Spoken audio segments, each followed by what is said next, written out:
আজ তো মহারাজের হাব ভাব সুবিধার ঠেকছে না, মনে মনে কেমন যেন ফন্দি আটছে বলে মনে হচ্ছে। তাই তো, মহারাজের আজ আবার এই কি হলো? এমন করে দেখছেন যেন গতকাল দেখেননি আমাদের। আপনি কি কাউকে খুঁজছেন মহারাজ? আমার তো মনে হচ্ছে মহারাজ আমাদের মধ্যে থেকে কাউকে বেছে নিয়ে বিশেষ কোনো কাজের দায়িত্ব দিতে চাইছেন। এই তো বৈদ্য দেখছি প্রায় ধরে ফেলেছে। আর এমন কি সাপ ব্যাং, এতে আর ধরাধরির কি আছে?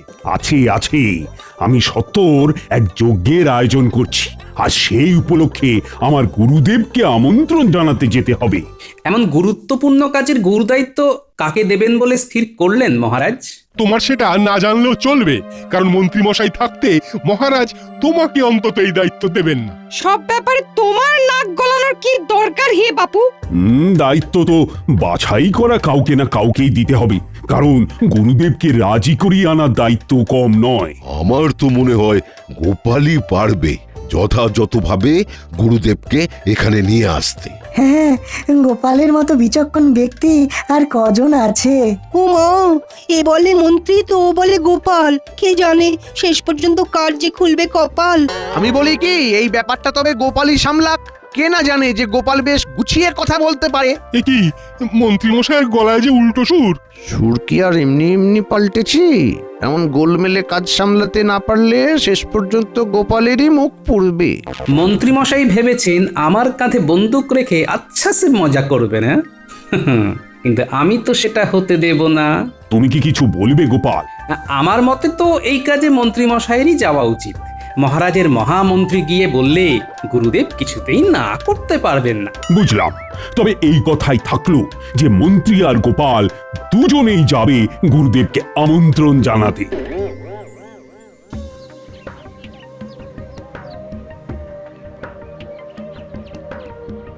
কি গো, আজ যে মুখটা একেবারে বাংলার মাছের মতো করে ফিরে এলে? মন মেজাজ তেমন ভালো নেই মনে হচ্ছে। কি করে ভালো থাকবে? ভালো থাকার মতো হয়েছে তাই বা কি? আমি তো জানতাম আমাকে দেখলেই তুমি মুখ ব্যাকাও, তাই এবার আবার বিরক্ত করলো কে? কে আবার? ওই যে মহারাজ। একে যেতে হবে কোন না কোন হাবি যাবি বাবা, এই না মানে বিয়ে মহারাজের গুরুদেবের আস্তানায়, তার উপর সঙ্গে থাকবে কে না গোপাল। ও মা, তাই নাকি? শুধু তুমি আর গোপাল? তবে আর বলছি কি, আর ওই গুরুদেবও নাকি খুব একটা সুবিধার নন। বলো কি, তাই নাকি? আসলে এই সবই মহারাজের চাল, দেখে দেখে আমাদের দুজনকে সিংহের ডেরায় পাঠিয়ে দেওয়া, আর উনি শুধু বসে বসে মজা দেখবেন। তবে আমার তো মনে হচ্ছে সবটাই খারাপ নয়, এটার একটা ভালো দিকও আছে। এর মধ্যে ভালোর আবার কি দেখলে শুনি? ভালো করে বোঝার চেষ্টা করো, ভালো করে বোঝার চেষ্টা করো। এটাই ভালো সুযোগ। যদি গুরুদেবের কাছে গোপালকে ছোট করে নিজের নাম কিনতে পারো, তবে গুরুদেব নিজেই মহারাজের কাছে তোমার প্রশংসা করবে, আর এতে আখিরে তোমারই নাম হবে। এই কথাটা তো তুমি মন্দ বলনি গিন্নি। না না না না না, তবে তো একেবারে আদা জল খেয়ে লাগতে হবে। তাই তো আমি বলি, খাবে পরে, আগে কোমর বেঁধে যাওয়ার তোড়জোড় করো দেখি। হ্যাঁ হ্যাঁ, ঠিক বলেছো, একেবারে গোড়া থেকে এই গোপালকে চাপে রাখতে হবে।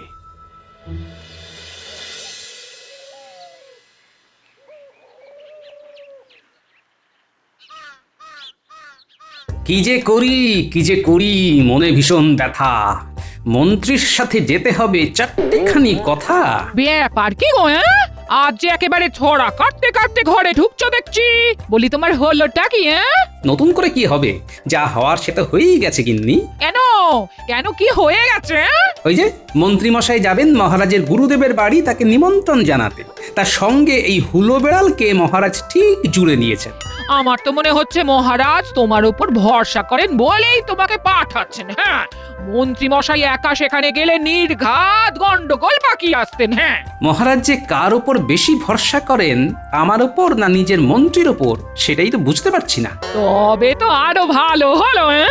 আবার কিসের ভালো? এরপর থেকে মহারাজ কার উপর বেশি ভরসা করবেন সেটা একেবারে না হলে বুঝিয়ে দাও। এই না হলে তুমি আমার গিন্নি? একেবারে মোক্ষম একখানি কথা বলেছো এতক্ষণে। না, এই তককে তককে থাকতে হবে, সুযোগ পেলেই তার সৎ ব্যবহার করতে হবে। আর তারপরেও এই গিন্নিকে মুখ ঝামটা দিতে হবে। হ্যাঁ, আরে ও গিন্নি, চললে কোথায়? উফ, দেখো দেখি কি কাণ্ড। নাও এবার সামলাও।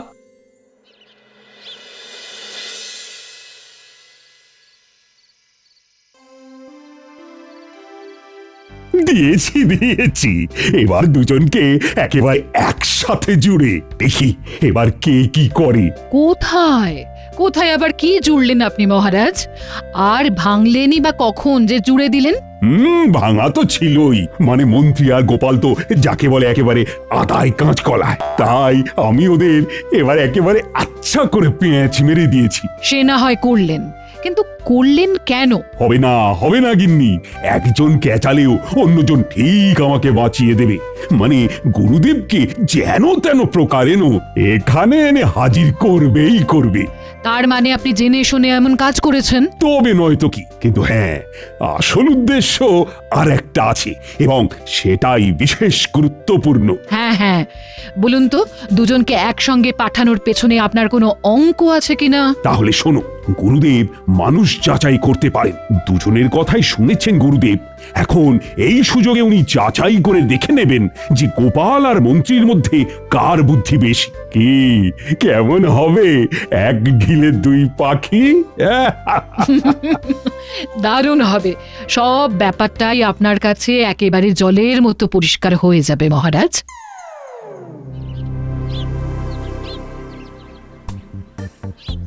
ওহ, আচ্ছা একখানা কাজ দিয়েছেন বটে মহারাজ। না ঘোড়া না পালকি, হেঁটে হেঁটে এই এত দূরের একটা জায়গায় যাওয়া। কষ্ট না করলে কেষ্ট এই না, মানে ওই গুরুদেবের কৃপা পাবেন কি করে মন্ত্রী মশাই? থাক থাক থাক, তোমাকে আর ফুট কাটতে হবে না। গুরুদেবের কৃপা দিয়ে আমার হবেটা কি? সে যার গুরুদেব তিনি বুঝবেন। আমি তো ওই দায়িত্ব থেকে মুক্তি পেলে বাঁচি।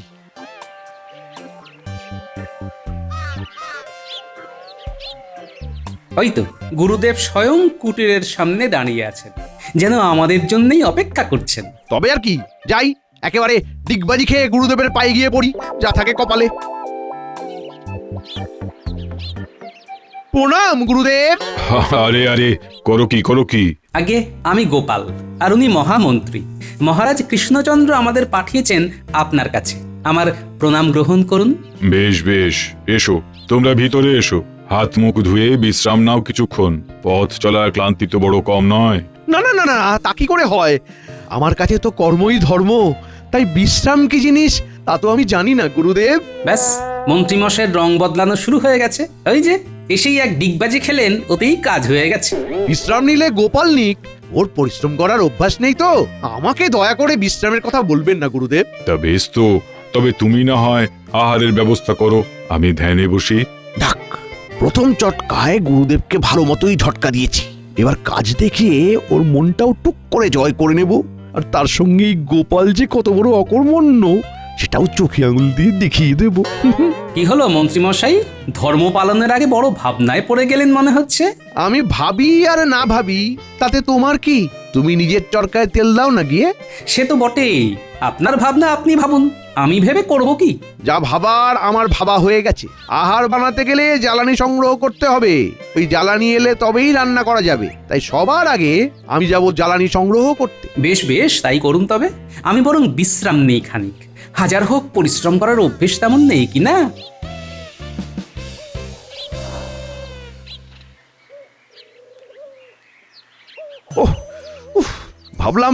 ভাবলাম হাতের কাছে এই কাঠকুটো পেয়ে যাব, ওইসব দিয়ে ব্যবস্থা হয়ে যাবে।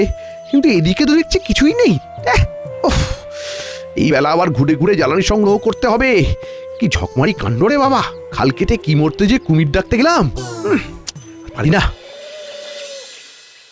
বেশ একচোট জিরিয়ে নেওয়া গেছে, এবার যাই। টুকটুক করে পাশের পেয়ারা, লেবু, কলা বাগান থেকে হাতের কাছে যেমন চাপাই নিয়ে আসি গিয়ে।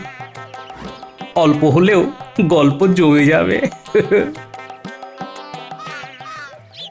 যাক বাবা, শেষ পর্যন্ত খালি হাতে ফিরতে হয়নি। এই যা জোগাড় হয়েছে তাই দিয়ে চারটি ঠিক ফুটিয়ে নেওয়া যাবে।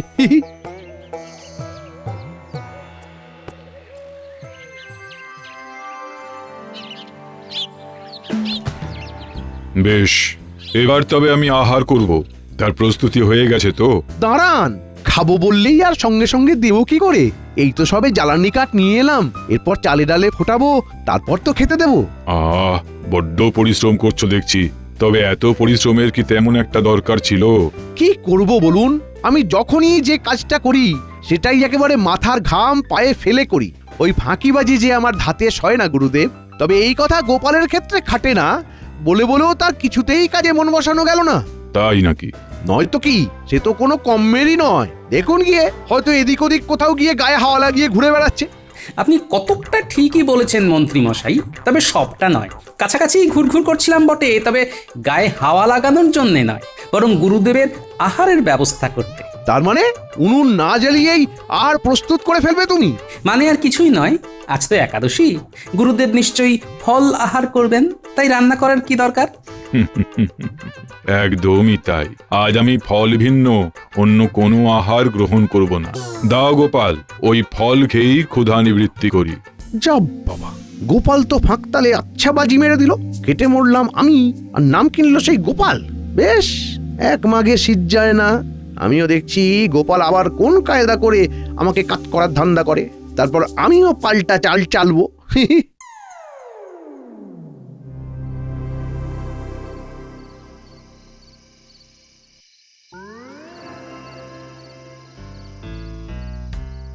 এই তো গুরুদেব বিশ্রামে আছেন, যাই এই বেলায় কাজের কাজটা করে ফেলি। হ্যাঁ হ্যাঁ, বিলম্বে লাভ কি? আপনি বরং মহারাজের আমন্ত্রণ পত্রখানা এখনই গুরুদেবকে দিয়ে দিন। গুরুদেব, যে কাজে আসা সেই কাজটা সেরে ফেলি এবার। বড় আশা নিয়ে এসেছি আমরা, নিরাশ করবেন না। মহারাজের পাঠানো এই আমন্ত্রণ পত্রখানা গ্রহণ করুন, আর মহারাজ যে যজ্ঞের আয়োজন করেছেন তাতে যোগদান করুন গুরুদেব। বুঝলাম, তবে এমন ভাবে বললে তো হবে না। হবে না? কিন্তু কেন গুরুদেব? এই আমন্ত্রণ পত্র তো সবার আগে গঙ্গা জল ছড়িয়ে পবিত্র করতে হবে, না হলে তো আমি গ্রহণ করতে পারবো না। নিন, এবার ঠেলা সামলান। ভেবেছিলেন তুড়ি মেরে ঘুরিয়ে উড়িয়ে বেরিয়ে যাবেন, হ্যাঁ? এবার কেমন জাঁতা কলে পড়লেন বুঝুন। কল বলে কল, এ তো আচ্ছা ফ্যাসাদে পড়া গেল। তবে আমিও কম খুকু নয়, কোন দায় কার ঘাড়ে চাপাতে হয় সেটা আমারও খুব জানা আছে। এ কি, এমন কিং কর্তব্য বিমূঢ় হয়ে দাঁড়িয়ে পড়লে কেন বাবা? এমনটা যে রীতি, তা কি তোমাদের জানা ছিল না? জানবো না কেন, বিলক্ষণ জানতাম। তবে দোষ যদি কারোর থাকে তবে তা গোপালের গুরুদেব। ওই তো গঙ্গা জল আনতে ভুলে গেছে। নাও গোপাল, এবার কিভাবে কি সামলাবে দেখো। দায় যখন আমার, তখন দায় থেকে উদ্ধার পাওয়ার ব্যাপারটাও আমার উপরে ছেড়ে দিন মন্ত্রীমশাই।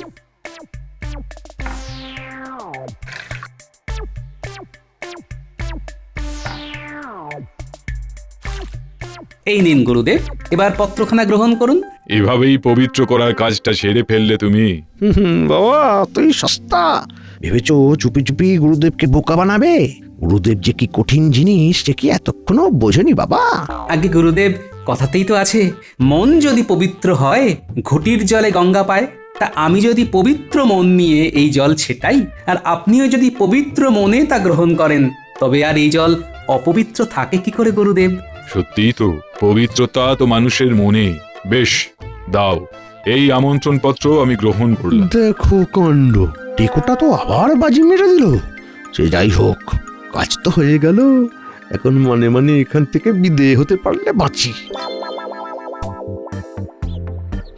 এবার তাহলে আমাদের বিদায় দিন গুরুদেব। আমরা বরং কৃষ্ণনগরে ফিরে গিয়ে আপনার আগমনের অপেক্ষা করি। সোজা কথায় পালিয়ে বাঁচি। তোমরা তোমাদের কাজ করেছো, এবার আমাকেও তো আমার দায়িত্ব পালন করতে হবে। তার মানে তোমরা এতটা পথ ফিরে যাবে, পথে খিদে তেষ্টায় ক্লান্ত হয়ে গেলে সামলাবে কি করে? আগে যে খায় ননি তাকে যোগায় চিন্তামণি, উনি না হয় কিছু একটা ব্যবস্থা করে দেবেন। ও, গোপাল যেন একেবারে বিনয়ের অবতার। গুরুদেবের কথায় গলে গলে পড়ছে, গলে গলে পড়ছে। আমি তোমাদের পথে খাওয়ার জন্য রুটি আর গুড় বেঁধে দিয়েছি, তোমরা যথা সময় খেয়ে নিও। আপনার অশেষ কৃপা গুরুদেব, আমরা ধন্য হলাম।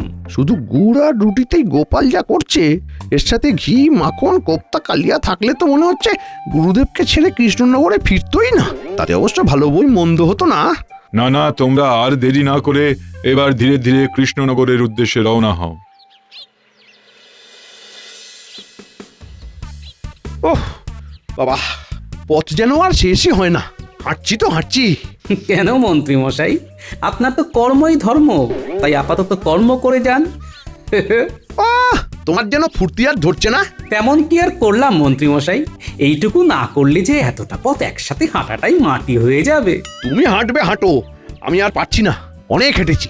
এবার এই ঠুকে এখানে বসলাম আমি। এক যাত্রায় আর পৃথক ফল হয় কি করে? আর তাছাড়া আপনাকে পথে ফেলে রেখে আমি বা কোন লজ্জায় একা চলে যাই বলুন? যাক, তাহলে লজ্জা বলে কোনো বস্তু তোমার শরীরে আছে বলছো? আছে বই কি। আপনার মতো নির্লজ্জ তো এখনো হতে পারিনি কি না? বেশ বেশ, বুঝেছি। এখন আজে বাজে না বকে কাজের কাজটা করো দেখি। গুরুদেব যে গুড় রুটি দিয়েছেন সেটা খেয়ে ফেলি। কর্তার ইচ্ছে কর্ম। আপনি যখন বলেছেন তখন না খেয়ে আর উপায় কি বলুন? দেখেছো কাণ্ড? ও গুরুদেব যা লোক, সেটা আরেকবার দেখলে তো গোপাল? হ্যাঁ, আগে এইসব ব্যাপারে আপনার কাছে তো উনি একেবারে শিশু। তবে ভাববেন না, গুরুদেব যা দিয়েছেন সেটা আমরা মিলেমিশেই খাবো। আমি পথিক, আপনাদের সাহায্য পেলে শরীরটাকে একটু চাঙ্গা করতে পারি। বেশ তো, বলুন না কি সাহায্য চান আপনি? আপনাদের কাছে কি কিছু খাবার পাওয়া যাবে? সকাল থেকে পেটে দানা পানি পড়েনি। কেন? হ্যাঁ, আমাদের দেখে কি মনে হচ্ছে যে আমরা দানছত্র খুলে বসেছি? না না না, আসলে এই কাছাকাছি তো তেমন কোনো কিছু চোখে পড়ছে না যে কিনে খাই, তাই। তাই এত কিন্তু কিন্তু করার কি আছে ভাই? আমাদের কাছে যে রুটিগুলো আছে তাতে 3 জনের দিব্যি হয়ে যাবে। যা মোটা মোটা বড় বড় রুটি, তাতে তো 2টো রুটি খাওয়া কঠিন ব্যাপার। তোমার কাছে কঠিন হতে পারে, তবে আমার কাছে নয়। আমি আমার ভাগ ছাড়তে পারি একটাই শর্তে, যদি ভাই তুমি অন্যভাবে পুষিয়ে দাও। সে নিয়ে আপনি ভাববেন না, আমি কিছু একটা ব্যবস্থা ঠিক করে নেব। পরের কথা পরে, এখন এসো ভাই মিলেমিশে খাই। খাওয়ার সময় অত হিসেব নিকেশ মাথায় রেখে লাভ কি? হ্যাঁ,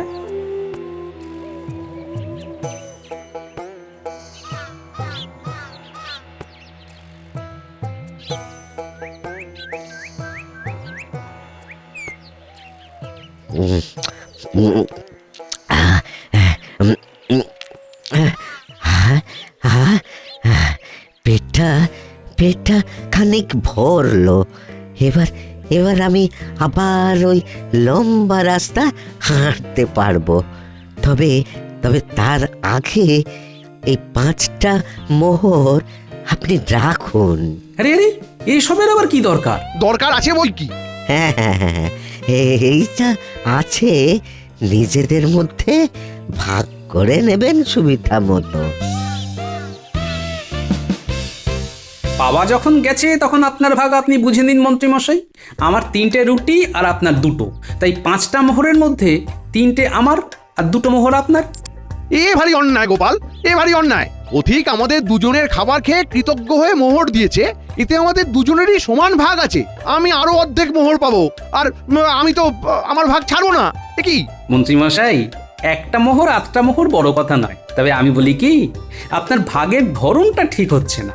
হিসেব করে দেখলে 4খানা মোহর আমার প্রাপ্য হয় আর 1খানা আপনার। কি সর্বনাশ! আরো ভাগ কমিয়ে দেওয়ার ফন্দি আটছো? তার মানে তুমি সোজা কথায় ভাগ দেবে না? তবে তো আমিও বেকার রাস্তা নেব। এমনি মেনে নিলে ভালো হতো, তবে মানলে না যখন, তখন চলো মহারাজের কাছে ফিরে গিয়েই বিচার চাইবো। উনিই বলে দেবেন আমার প্রাপ্য ঠিক কতটা।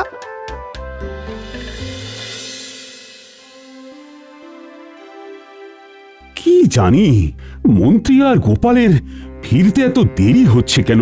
আবার কোন রকম বিপদ আপদ ঘটলো না তো? আমার তো মনে হচ্ছে আপনি ডেকে আনতে বলেছেন আর ওরা একেবারে ধরে আনছে। না না না না না, গোপাল যখন আছে তখন কোনো রকম হঠকারী সিদ্ধান্ত সে নেবে না। কেন? গোপাল এমন কি মহান যে সে কোন ভুল করতে পারবে না? উমা, কোথায় মন্ত্রী, কোথায় গোপাল? তার জন্য আমরা করছি নিজেদের মধ্যে গোলমাল। এই তো বলতে না বলতেই দুজনেই এসে হাজির। যাক, এবার গোলমাল সরিয়ে রেখে আমরা শুনি তোমাদের কীর্তিকলাপ। নিজেদের গুণের কথা নিজেরা কি করে বলি মহারাজ? গুরুদেবকে আমন্ত্রণ জানানোর ব্যাপারটা তো সামলে ফেলেছি, কিন্তু শেষটা যে ভালো হলো না। সে কি কথা? শেষ ভালো যার সব ভালো তার, তবে তো সবটাই মাটি হয়ে গেল। এই কি কথা শুনি গোপাল? আগে মহারাজ, শেষটা তো আপনি করবেন, সেই আশাতেই তো মন্ত্রীমশাই ছুটে ছুটে এলেন আপনার কাছে। ব্যাপারটা কি মন্ত্রী? আগে মহারাজ, খাচ্ছিল তাঁতি তাঁত বুনে, কাল হলো এড়ে গরু কিনে। না মানে গুরুদেবের দেওয়া রুটি সবে খেতে যাব, অমনি এক পথিক এসে খাবারের ভাগ চাইলো। তাকে আমার ভাগের 2টো রুটি আর গোপাল তার ভাগের 3টে রুটি, এই 5টা রুটি থেকে কিছুটা কিছুটা দিয়ে খাইয়ে দিতেই হলো বিপত্তি। বাকিটা আমি বলি মহারাজ। সেই পথিক খুশি হয়ে 5টি মোহর দিয়ে চলে গেলে মন্ত্রীমশাই 2.5খানা করে মোহরের ভাগ চাইছেন। আমি যতই বলি 4টে মোহর আমার আর 1টা মোহর ওনার, উনি কিছুতেই মানতে চান না। তুমি ভাবলে কি করে যে উল্টোপাল্টা কিছু একটা বলে আমাকে বোকা বানালেই আমি বোকা হয়ে যাব? আপনি বলুন মহারাজ, এটা কোনো হিসাব হলো? সত্যি তো গোপাল, এরকম ভাগ করেছো কেন? তবে গোড়া থেকেই শুনুন মহারাজ, একটা রুটির 3টে টুকরো করা হয়েছিল, তাহলে 5টা রুটি থেকে 15টা টুকরো বেরিয়েছিল। সবাই 5টা করে টুকরো খেয়েছে। বেশ, সত্যি কথা বলো দেখি মন্ত্রী, তুমি নিজের রুটি 6টা টুকরোর মধ্যে 5টা নিজে খেয়েছো আর 1টা লোকটাকে দিয়েছো কিনা? হ্যাঁ মানে তাই তো খেয়েছিলাম মনে হচ্ছে। আর আমার স্পষ্ট মনে আছে নিজের ভাগের 9টা টুকরোর মধ্যে 5টা নিজে খেয়েছি আর 4টে টুকরো লোকটাকে দিয়েছি। তাই 5টা মোহরের মধ্যে 4টে আমার আর 1টা মন্ত্রীমশাইয়ের প্রাপ্য। অকাট্য যুক্তি, ন্যায় বিচার করলে তো এমনটাই হওয়ার কথা। এই কি, আমার কি সৌভাগ্য! গুরুদেব, আপনি এসে গেছেন গুরুদেব। হ্যাঁ, আসতে তো আমাকে হতোই, তবে এই নিমন্ত্রণের সূত্রে একটা ব্যাপার যেটা যাচাই করলাম, আমি সেটা সবার আগে জানাতে এলাম। হ্যাঁ হ্যাঁ হ্যাঁ হ্যাঁ গুরুদেব বলুন, আমি তো সেটা জানার জন্যই উদ্গ্রীব হয়ে আছি। স্বীকার করতে বাধা নেই যে যেমনটা শুনেছিলাম সেটাই ঠিক। বাস্তবিকই গোপালের বুদ্ধি আছে। তার বুদ্ধির পরীক্ষা নেব বলেই আমি 5টা রুটি দিয়েছিলাম আর তারপর আমার এক শিষ্যকে পাঠিয়েছিলাম মোহর দিয়ে। তাহলে আমার উদ্দেশ্য সফল হয়েছে।